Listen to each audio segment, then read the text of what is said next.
Alors le documentaire Mauvaise langue, il raconte un peu de ma vie à moi, qui a perdu l'arabe en cours de route. C'était ma langue maternelle et aujourd'hui c'est une langue que je ne parle plus.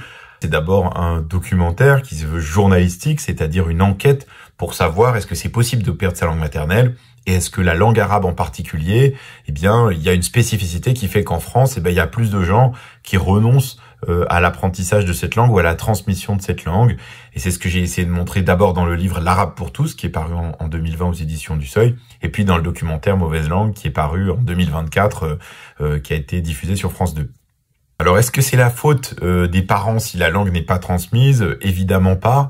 En réalité, on vit tous dans un contexte et les parents d'immigrés, en fait, ils sont comme tous les parents, ils veulent que leurs enfants réussissent. Et s'ils voient que dans la société, eh bien les signaux qui sont envoyés, même implicites parfois, c'est que l'apprentissage de l'arabe, c'est pas génial pour progresser dans son parcours scolaire, par exemple, ou pour trouver du travail. En fait, ils vont pas forcément insister là-dessus, puisque le message qui est souvent perçu, c'est de dire, en fait, pour bien s'intégrer en France, il faut privilégier le français par rapport à sa langue d'origine. Alors, ceci dit, on voit que c'est pas la même chose avec toutes les langues. Les immigrés, par exemple, qui viennent de Turquie, transmettent assez bien leur langue. C'est le cas aussi des Tamouls du Sri Lanka, par exemple. L'arabe est une des langues qui se transmet le moins bien. Et c'est précisément, je crois, après avoir travaillé sur ce sujet-là, parce que l'arabe a une mauvaise image, qu'il y a des stéréotypes, souvent des stéréotypes racistes, qui sont accolés à la langue arabe, et c'est bien justement ça que perçoivent les parents et les grands-parents qui veulent ou hésitent à transmettre la langue arabe à leurs enfants ou leurs petits-enfants. Alors, est-ce qu'arabe est synonyme de rejet ou de pauvreté de la part des jeunes générations? Je ne crois pas. Je crois que il y a eu ces dernières années des changements, et j'ai vu en enquêtant sur ce sujet-là, et notamment en allant voir des plus jeunes, enfin en tout cas des gens plus jeunes que moi j'ai 40 ans, en allant voir par exemple des lycéennes, des lycéens, qui a un rapport à l'identité et à la langue arabe qui est un peu différent. Ça veut pas dire que la langue arabe est plus parlée, mais ça veut dire qu'elle est regardée avec un regard qui est un peu différent.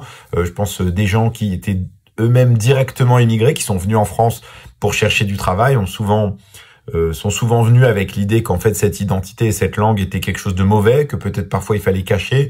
J'ai l'impression que ça change, et c'est plutôt, j'espère, une bonne nouvelle. Donc j'ai écrit en 2020 un livre qui s'appelle L'Arabe pour tous, et ce documentaire Mauvaise langue est une adaptation du livre. Et quand on est allé voir France Télévisions pour leur proposer avec le réalisateur Jawar Nadi, en fait ils ont été tout de suite très emballés, et d'ailleurs il n'y a eu aucun problème avec France Télévisions, ils ont accepté le film quasiment tel quel, et ils nous ont beaucoup encouragés pour le faire.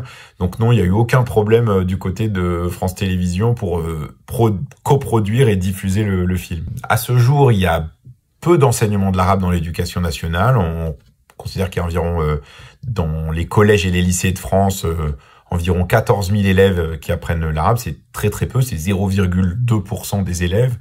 Et il y a aussi très peu d'enseignants. Il y a environ 140 enseignants qui enseignent l'arabe dans le secondaire en France, dont un tiers sont des contractuels, c'est-à-dire que c'est pas des fonctionnaires. Et à ce jour-là, il n'y a pas vraiment de volonté d'augmenter, c'est-à-dire d'ouvrir plus de classes, de recruter plus d'enseignants.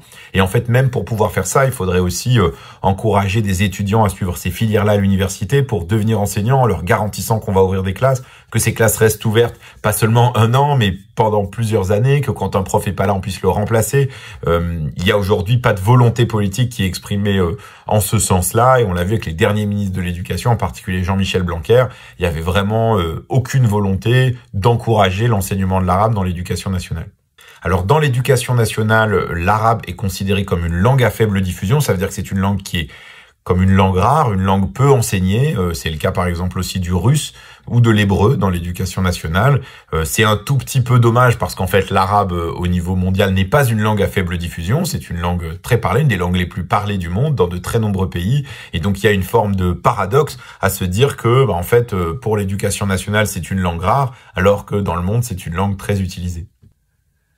Alors, qui est mon écrivain ou poète préféré en arabe? Alors, c'est difficile de répondre à cette question.